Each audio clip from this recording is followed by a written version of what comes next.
Buenas noches, amigos de Radio Isla. Bienvenidos a otro programa, a una nueva edición de La Otra Realidad. Este es tu amigo Andrew Álvarez, que como todos los viernes comparte con ustedes 2 horas dentro de la aventura de la conciencia humana. La Otra Realidad, programa de corte ecléptico y donde pues abrimos un abanico, ¿no?, de posibilidades dentro del análisis y la discusión de asuntos y temas de la mar de interesantes y que lógicamente impactan, ¿no?, lo que ocurre en nuestro mundo y lo que acontece acá en Puerto Rico. Eso es parte, ¿no?, del panorama mundial que tenemos ante nuestros ojos y ante, como digo yo, ante el análisis o las posibilidades que puedan darse en este mundo aquí y ahora donde todos estamos. Nadie puede escapar de esta realidad, por lo menos materialmente hablando. Hay quien es escapista, ¿no?, los que obviamente pues que se crean una realidad alterna, los que se drogan, los que se alcoholizan, los que llegan a la demencia, los que se ponen seniles y tanta gente que huye obviamente de la realidad que no pueden enfrentar.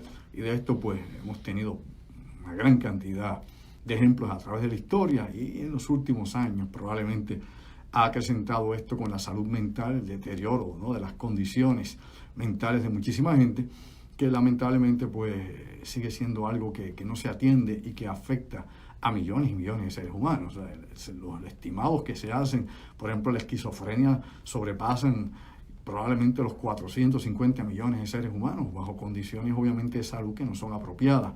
Así que tenemos, ¿no?, muchísima gente disfuncional y de eso se trata también, ¿no?, la realidad que nos rodea. El porqué del porqué tantas disonancias, el porqué del porqué de tantas cosas sin sentido y de las sociedades que no responden a la necesidad de sus ciudadanos.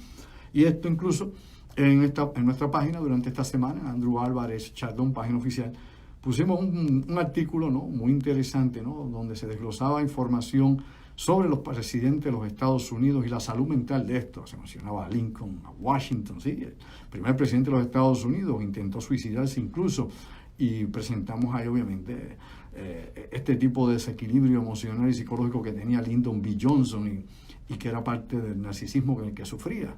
También pues habría que discutir a John F. Kennedy con su adicción a las anfetaminas y a otras drogas también por el dolor que sufría en la espalda, lesiones que tenía desde la Segunda Guerra Mundial y muchos otros que han sufrido depresión y psicosis siendo presidente de los Estados Unidos, otros que tuvieron demencia, ¿no?, como Roosevelt, ya antes de que llegara al final, ¿no?, y muriera de polio, pues ya tenía demencia y muchos otros más. Hay muchos detalles interesantes del estudio que se ha hecho longitudinalmente de los presidentes norteamericanos, exclusivamente, ¿no?, los que han tenido algún tipo de problema de salud mental, y son bastante, ¿no?, el porciento que podría rondar sobre el 35% de los que han presidido la gran nación. Por otro lado, si vamos a expandir esto, ¿no?, ampliar la discusión, tendríamos que hablarle a muchísima gente. No únicamente la historia, que está lleno de asesinos, de psicópatas, de locos, de gente que disfrutaba con la tortura, desde condes hasta reyes, emperadores, que le encantaba empalar a la gente y tantas cosas más que vemos, ¿no?, en esa historia escrita con sangre terrible, ¿no?, los más de 6.000 años de historia de la humanidad.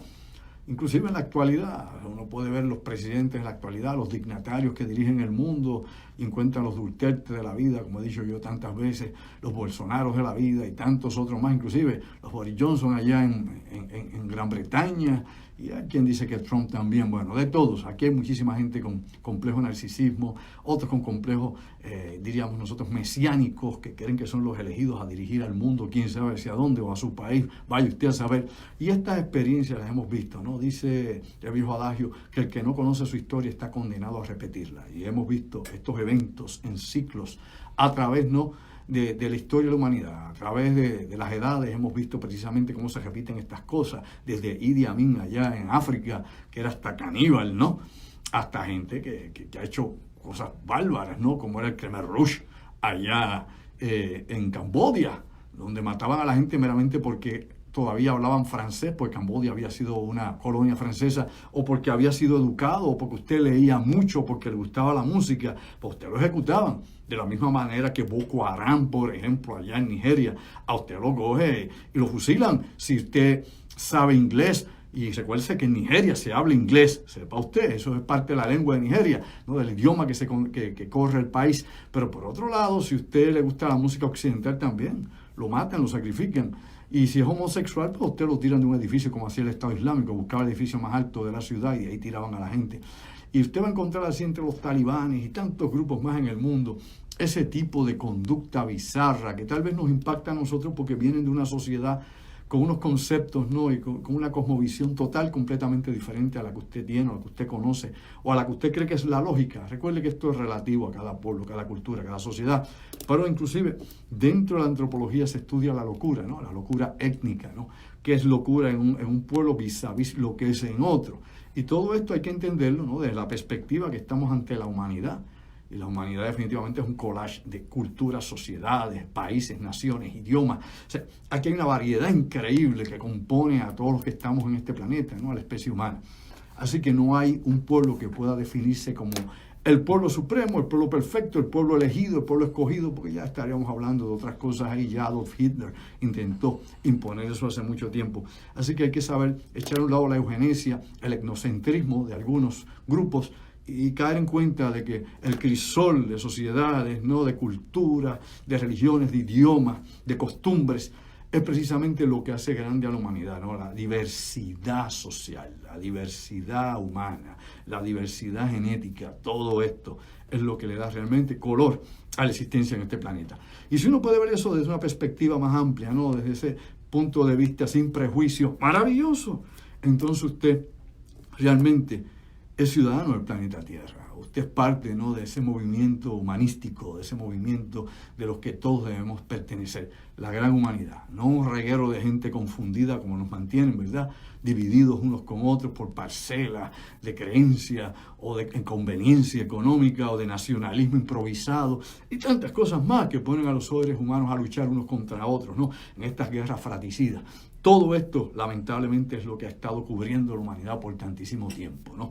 Esa locura colectiva, donde pues el odio pues impregna a odiar al otro. Por ejemplo, los niños, por ejemplo, palestinos odian a los judíos, a los israelitas, y por otro lado, los niños judíos pues odian, obviamente, a los palestinos, y este odio se hereda de padre a hijos, de abuelo a nietos, etcétera. Y esa lucha que se convierte más que un odio étnico en algo que sobrepasa, ¿no?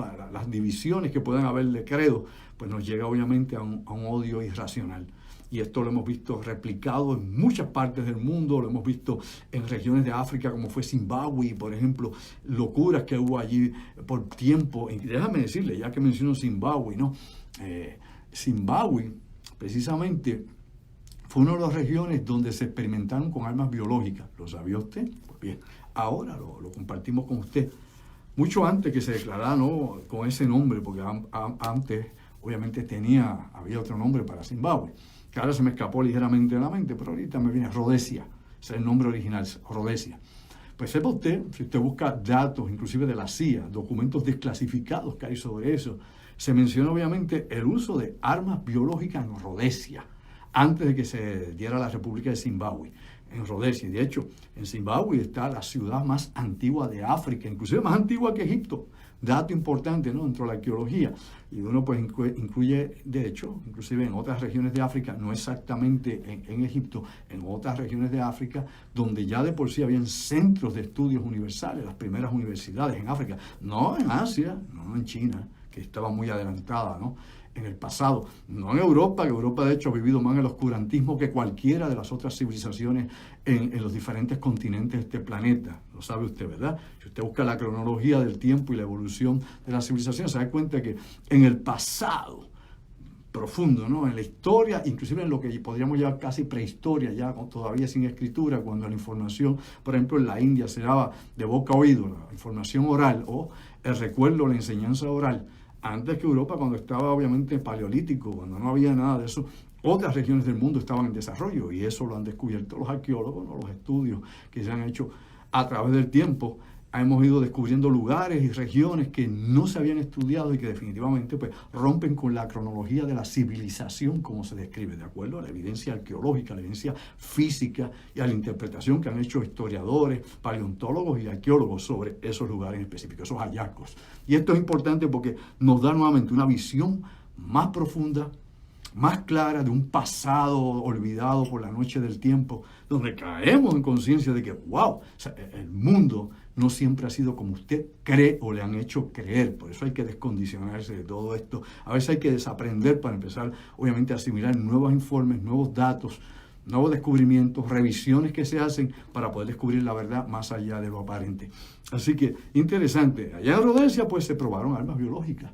Como en Sudáfrica se probaban municiones con los Zulus y con los descendientes de otros grupos en aquella región. Allá se probaban, allá en Sudáfrica, ¿no? En la época de la partida, de los 50, los 60, hasta los 70 se probaban municiones con gente viva, no con cadáveres. O sea, ha habido tantísimas cosas de las que el público no conoce y que son reales, no son teorías, ni a lo mejor, ni comentarios, ni rumores, hechos documentados. Y de eso se trata este programa, de discutir asuntos y hechos que tengan algún fundamento base, no meramente rumores o tal vez aquel cree o yo creo en tal cosa o medio mundo más. Inclusive, añadiendo esta cuestión del origen humano y de las civilizaciones y los pueblos y todo lo que se ha dado, ¿no?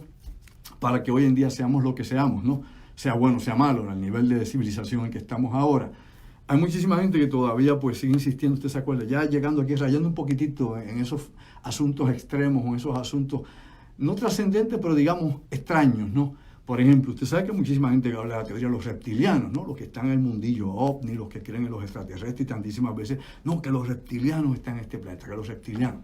Bueno, la mala noticia para toda esa gente, y lo he dicho anteriormente y ahora lo vuelvo a reconfirmar una vez más, es que todos somos reptilianos. Sí, tú mismo, tú lo eres, no te salva ni Buda. Todos lo somos. ¿Por qué?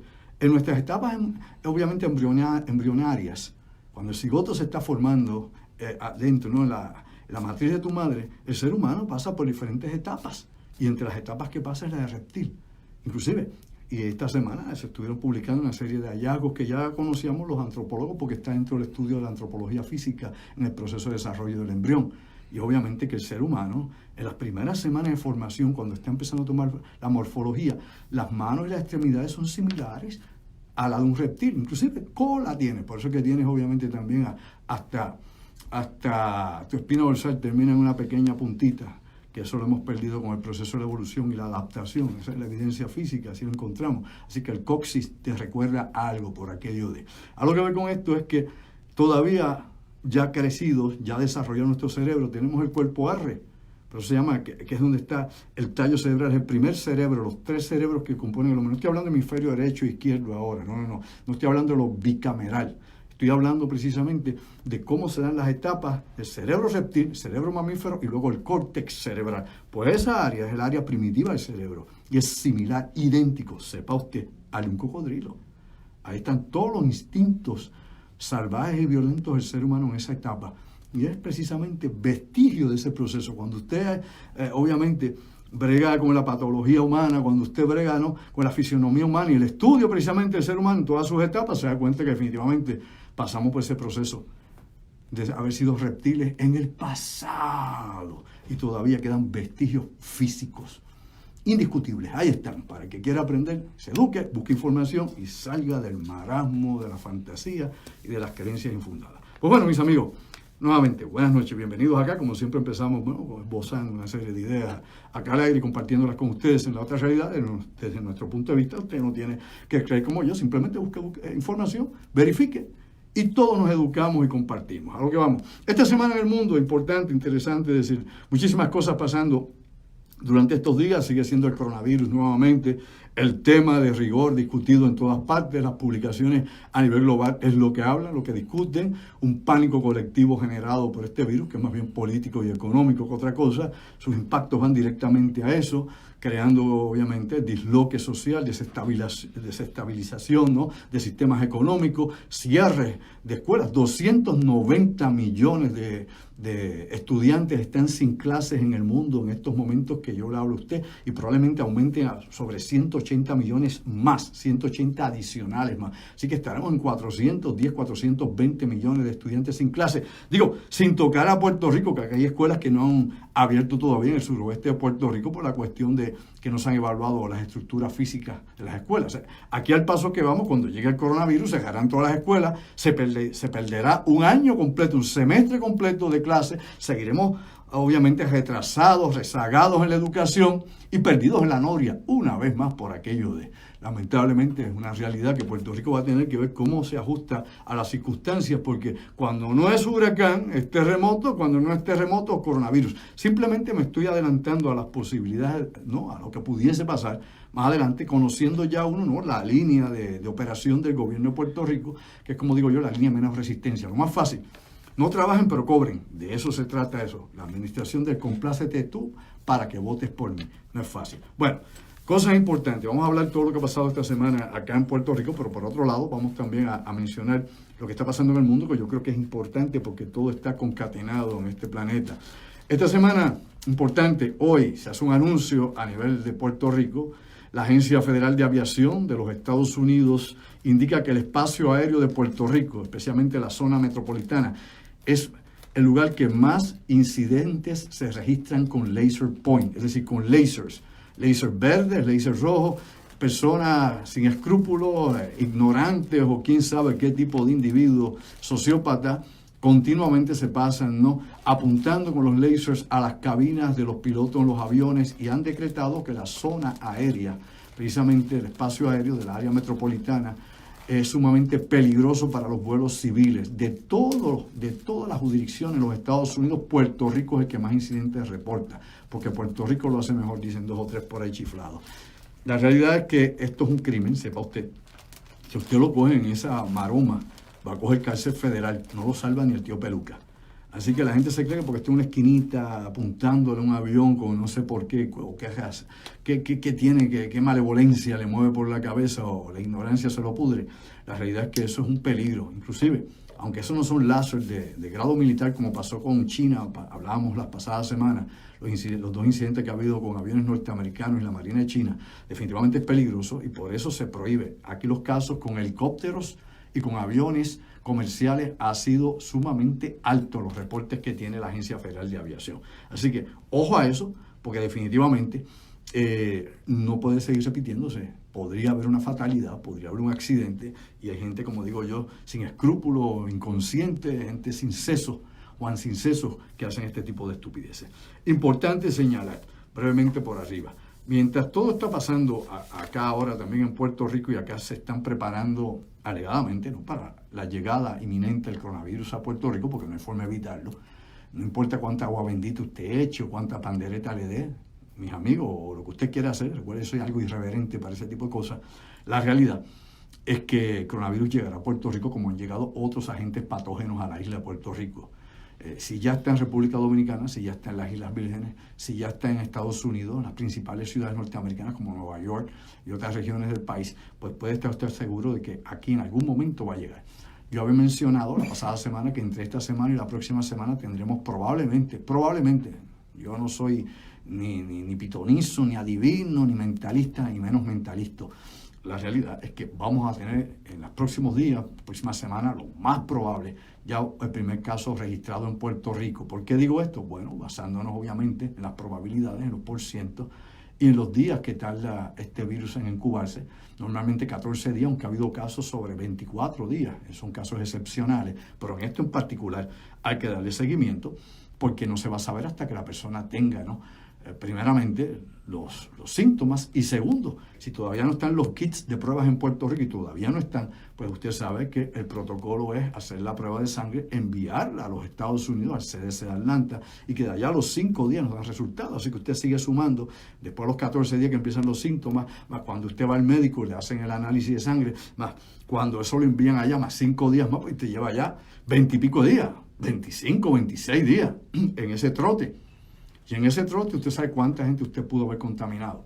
También hemos mencionado acá, y vuelvo a recalcar una vez más, el que las personas que estén enfermas o infectadas no pueden ser llevadas a los centros de salud convencionales. Me explico, a la sala de emergencia, al consultorio médico común. O sea, las personas que vean que tienen este tipo de síntomas deben comunicarse vía telefónica inicialmente con su propio médico o con el hospital, y que debe ya el Departamento de Salud. Esto es una sugerencia, una vez más, de las tantísimas que hemos dado. Aquí siempre damos sugerencias, esto no es únicamente crítica, sugerencias constructivas o críticas constructivas, como algunos le dicen por aquel eufemismo. Oiga, Simplemente el Departamento de Salud debería tener ya unos centros ya, no esperar, como he dicho yo tantísimas veces, a que llegue el golpe. O sea, aquí esperan que le metan la bofeta para entonces subir la guardia. Elemental, boludo. Usted tiene que ser proactivo y esperar antes, planificar antes. No, que ya tenemos todo cuadrado. Mentira, cada vez que llega un evento, se da cuenta usted que se han puesto los calzoncillos por medio y las medias por calzoncillos. Siempre están perdidos en la noria. La realidad, hablando en serio, es que ya debería haber unos lugares designados precisamente para llevar personas que tengan estos síntomas, para que no contagien a otros que no tienen que ver absolutamente nada con eso. Uno que se rompió un dedo, uno que le metió una piedra en la cabeza, uno que tuvo un accidente, otro que tiene, qué sé yo, la influenza. ¿Por qué? Porque el coronavirus a usted lo infecta, usted tenga influenza, catarro, moquillo, lo que sea, le va a dar igual, se va a contagiar. El que usted tenga otra enfermedad no inhibe, por amor a Dios, todo lo contrario, ¿no? El sistema inmunológico está más debilitado, así que es más factible, es más posible que usted se infecte, eso es elemental. Pero a lo que voy con todo esto es que se deberían tener ya unos centros identificados. Allá en Centro Médico, y ahorita hablará Orlando de esto, algo que yo he mencionado aquí por más de un mes, han puesto una serie, ¿no?, de casetas, han puesto una serie de carpas, han puesto una serie, ¿no?, de salones portátiles y desechables. Me explico, son desechables. Una vez se montan, luego hay que botarlos, hay que eliminarlos, incinerarlos. Eso no es que se guarden en un almacén. Así que ya están allí cogiendo humedad a ver qué pasa, a ver que Dios reparta suerte. Se supone que en otros lugares de Puerto Rico, y de acuerdo al protocolo, por ejemplo, el bioterrorismo, y a todas las guías que hay para esto, se preparen hospitales, ¿no? Por ejemplo, la Reserva del Ejército de los Estados Unidos, que caería dentro de esta emergencia con FEMA y con Salud Federal, el CS Atlanta obviamente supervisando esto, y se montaran en bases militares como por ejemplo lo es Camp Santiago, donde hay un inmenso lugar donde se puede usar facilidades para eso, evitando y de esa forma, ¿no? Evitando y de esa manera poniendo en cuarentena a las personas que puedan estar contagiadas o puedan estar ya en proceso obviamente de la enfermedad del COVID-19, que es el nombre de la enfermedad como tal. Así que esas cosas aquí se les pasan, porque aquí es la Manga Production. Aquí pues nunca ven, porque lamentablemente no tienen think tank, ¿no? Tienen tanques de pensamiento dentro del gobierno. Todos los gobiernos deberían tener un tanque de pensamiento como tiene Washington. Washington tiene probablemente más de una docena de diferentes corporaciones que están dando la información continuamente a Casa Blanca, al Congreso, al Senado y al Departamento de la Defensa. Sin número de ellos que están haciendo para todo tipo de cosas. ¿Y qué hace un think tank? Pensar en problemas. No es pensar en soluciones, no, traer problemas. Cuando algo parece una solución, traer 5 problemas sobre esa supuesta solución o sobre esa supuesta decisión, para entonces cubrir todos los ángulos posibles de fallo, ¿no? Evitar ese dicho norteamericano de Murphy's Law, pues bueno, para evitar ese tipo de circunstancias. Ese tipo de preparación con gente adecuada, preparada, no con Findingo lengua muerta, no con Cheo, aquel borrachón, no con el alcahuete que pega pasquines, no con cualquier contratista de estos baratex que se coge aquí, por favor, político, no, gente que realmente sepa de lo que está hablando. Porque cuando uno ve aquí los disque epidemiólogos del Estado y tantísima gente que se supone alegadamente están preparados para trabajar con este tipo de crisis o situación, usted se da cuenta que no saben nada, de nada, de nada. Son ignorantes con títulos. ¿Y por qué digo yo esto? Simple y llanamente cuando usted hace las comparativas y ve cómo se opera y se hace en otras partes del mundo y cómo se puede hacer el detente para esto, o cómo hay reacciones, por ejemplo, en Alemania, totalmente diferentes a las que en Estados Unidos, que estábamos discutiendo eso Orlando y yo hace un rato, o tantísimas otras cosas, otros enfoques, obviamente, no solo epidemiológicos, sino también de salubridad, de profilaxis, de poder prevenir las cosas con tiempo, con estrategias inteligentes y bien diseñadas para eso. Hay muchísimo, no solo literatura sobre eso, sino planes de trabajo sobre eso. Mucho. Y aquí en Puerto Rico incluso hay cosas que están archivadas, planes de trabajo para este tipo de situaciones que están archivadas y que se los olvidó, pues como nadie revisa, nadie ve más allá de su propia administración, porque las administraciones anteriores son tabú. ¡Wow! Hijo del diablo. Como dijo Angela Merkel. ¿Qué dijo Angela Merkel? La mujer más poderosa de Alemania. Pues Angela Merkel dijo simplemente, cuando usted le echa la culpa a la administración anterior o cuando usted se propone para ser candidato y dice que le han dejado tal problema, que usted heredó tal cosa, es que usted es un mediocre, usted no sirve para absolutamente nada. Digo, yo le añadí eso otro al final, por la realidad es esa. ¿Qué dice Angela Merkel? Eso. Si usted se postula para algo, después no diga, ay, heredamos este problema. Cuando usted se postula para algo, y que eso se lo apliquen todos los politiqueros de este país, todos los candidatos, estos flojos mongos que hay por ahí, de todos lados, de todos son todos. Mire, mi amigo, si usted llega al poder, no venga a decir que usted no sabía o que usted heredó. Cuando usted se propone a coger poder en unas elecciones, usted está enterado de cuáles deben ser los problemas básicos de este país. y cómo es que están los números del país, y cómo está todo. No venir después y decir, ay, que yo no sabía, como nadie me dijo, como nadie me contó. Usted se da cuenta que ese tipo de gente va a improvisar, que no están preparados, y la realidad yo no veo a nadie, absolutamente a nadie, independiente, ni en ningún partido, a ninguno, lo veo preparado para absolutamente nada. Por eso esto siempre sigue en lo mismo, en la bobería, en la changuería y en la quiebra.